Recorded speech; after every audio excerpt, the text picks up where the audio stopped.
today to do this as efficiently as possible, but I have a lot to tell you, a lot to share with you. A lot of things that I think are really important for young athletes. This lecture is entitled Musculoskeletal Performance, Musculoskeletal Alignment and Performance.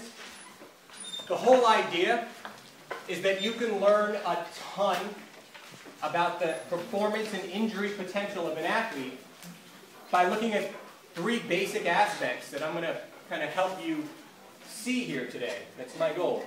And those three basic aspects are alignment, stabilization, and force generation. Okay? So, we'll start off with a little demonstration, because I want to get you guys to a place where you can learn to identify flaws in alignment, flaws in stabilization, and flaws in force generation, because every single one of these things comes before you get to coach them in anything. Most coaches I work with are amazing at their sport. We've got pitchers who know how to break the wrist, who know what the arm should be doing, who know what should happen to the arms in hitting. But I'm coming before that.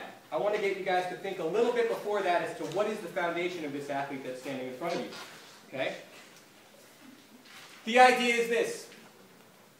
The body is a structure that has to follow the same architectural laws as everything else in physics. This is not magic. This has to stand up. And just like when you build a building, you build the second floor on top of the first floor, yes? You made the first floor out of paper and the second floor out of cement. It's not going to work out very well. You understand? The body has these same alignment principles that it must follow. And it's so obvious to look at a young athlete and see where these things have gone wrong. So we're going to start with a quick demonstration just so you can get an idea of the importance of alignment and stabilization. I'm actually going to ask all of you to stand up and kind of partner up real quick. Right where you are, just get a partner. You're going to stand one person is going to put your hands on the other person's shoulders. And you are going to gently compress them. Okay? And what you're looking for when they compress, right, is do they break at all? Do they move? Does the body feel exactly like a stick? Does it feel strong? Does it feel like it has a base of support? Okay? Now, hang on, and you're going to try it all again. I'm going to have everybody stand up in good posture, as good as you can. Draw your belly button in tight. And then repeat the exercise. Tell me if you feel any difference. Mm-hmm. Anybody feel a difference with the belly button drawn in tight? Can you guys sense that? Anybody? Stay up. Okay, hang on. Come here, man. Next, quick, simple test. If anyone has an injured shoulder, don't use that shoulder.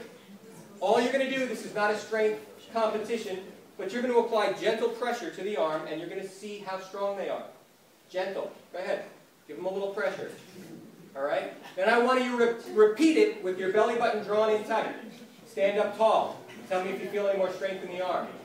Okay? And here, one last thing. I want everyone to do it. Set your abdominal wall, draw your belly button in tight, add pressure, and then don't tell the person who's adding pressure, but go ahead and release your abdominal wall and tell me how quickly that arm breaks. Can you feel the difference? Can you tell? Okay. The idea is that extremity performance is, I'm going to say core dominant, but so many people misunderstand the core. There must be some form of alignment and stability when none of this stuff is going to work. And you are going to have injured athletes left and right. You got to understand now, the structure must have alignment, right? And then it must have some type of stabilizing integrity. Now, the body is not designed with bricks. It's designed with bones. Bones are round and slick and smooth. I mean, you've seen a skeleton. If you stack a skeleton up right on top of each other, that sucker's going to fall right down. You add the weight of the head, the skeleton cannot support the weight of the head. Okay? This body is held up by tension. The structure is sound because of tension integrity, like a bridge, a bicycle wheel. You guys understand these concepts? Which means part of being stable is active. There is no passivity about stabilization. And stabilization is unbelievably valuable. Just like no one would drive their car with loose lug nuts, all I see is athletes running around with no tension, no actual stability before they end up being strong. So this lecture is to kind of get you thinking about what's going to create the stability in an athlete and what's going to create decent alignment that's going to allow the rest of these things to follow. Once it's aligned and strong, now it's got to move, right? Because now we're athletes here. It's not just standing here. This building has to move, which means you have to maintain the alignment on the fly. You have to maintain stability on the fly. And as one thing moves, everything else moves around it.